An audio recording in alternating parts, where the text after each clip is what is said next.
In this quick tutorial, we will show you where you can review your complete overview of expenses. Let's navigate to Finances and click on Entries. On this page, we do not have anything to create, but to simply view the expenses.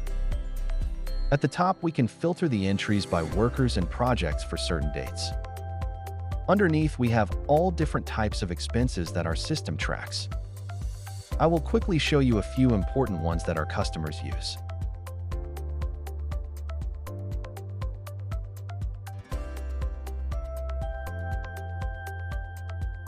Worker payments will have an overview with basic information of all employees that received a paycheck.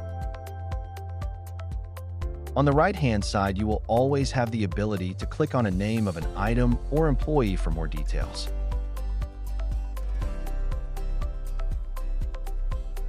When it comes to the rest, feel free to explore.